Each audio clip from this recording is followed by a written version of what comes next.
නයිජීරියාවේ නයිජර් ගඟේ සංචාරකයෙක්ට වුණු අමුතු සිදුවීමක් තමයි ඔබ මේ දකින්නේ. ඉතින් මේ සිදුවීමේ විද්‍යාත්මක පදනම නම් අපි දන්නේ නැහැ. ඉතින් සිදුවීම හරිම පුදුමයි.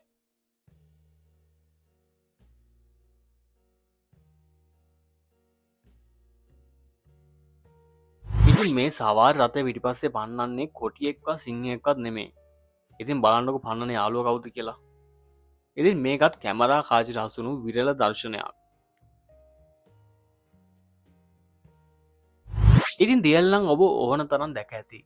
හැබැයි මේ වගේ හුළඟ නිසා උඩ අතට ගමන් කරන දියල්ලක් ඔබ ජීවිතේ පළවෙනි වතාවට තමයි දකින්න ඇත්තේ.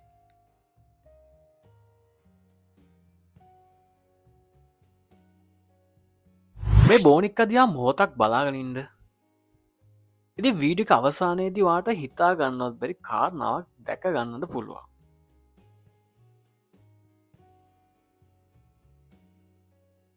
පාරේ වාහන යන එක සාමාන්‍ය දෙයක්.